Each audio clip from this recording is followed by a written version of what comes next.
सभी को मेरा नमस्कार। मैं आकाश सिंह आज आपके सामने नई वीडियो के साथ आपके साथ जुड़ रहा हूं और कुछ लाइनों के साथ मैं स्टार्ट करूंगा। विद्यार्थियों का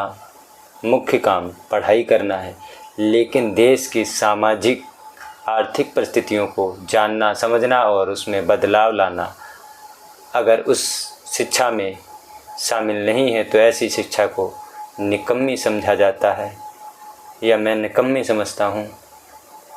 जैसा कि हमने देखा कि 11 अगस्त की घटना, वन मैन वन वोट की बात राहुल गांधी के माध्यम से कही गई और जो घटना हुई SIR को लेकर के, उसके खिलाफ़ प्रदर्शन को लेकर के जो दिल्ली के अंदर हुआ और लगभग इसमें 300 सांसद शामिल थे जो संसद भवन से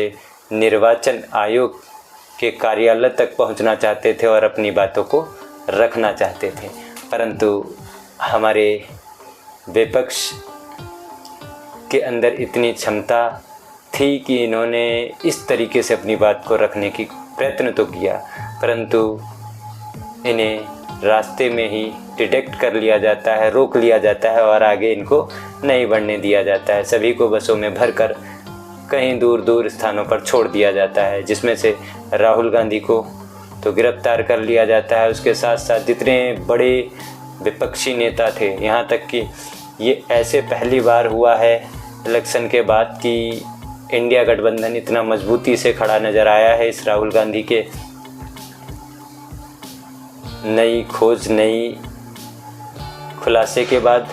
जिसमें हमने देखा कि राहुल गांधी के साथ प्रियंका गांधी जी ने भी, प्रियंका गांधी ने तालियां बजा करके इसका स्वागत किया है और शुरुआत करी है। यहीं पर TMC मिताली बाग, महुबा मोइत्रा और संजना जाटव भी शामिल रही और विपक्ष के एक और नेता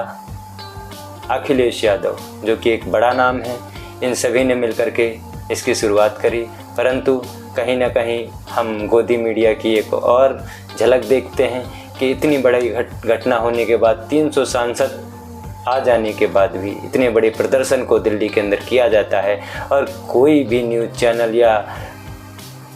हमारे समाचार पत्रों में प्राथमिकता इसको नहीं दी जाती है। तीसरे, चौथे, पाँचवें पन्ने पर इसको प्राथमिकता दी जाती है। पहले पन्ने पर प्राथमिकता जो दी जाती है वो किसको दी जाती है? जो अभी हमारे सुप्रीम कोर्ट ने डॉग्स कोर्ट को आदेश दिया है कि जितने भी दिल्ली के अंदर कुत्ते हैं उनको गिरफ्तार कर लिया जाए। तो ऐसी घटनाओं पर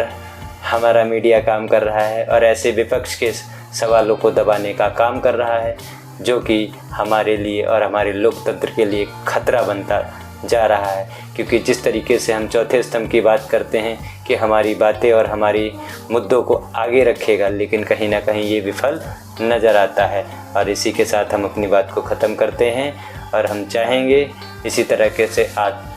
हमारे साथ आप लोग जुड़े रहे और नई नई खबरों को हमारे माध्यम से जानते रहिए। सभी को मेरा नमस्कार।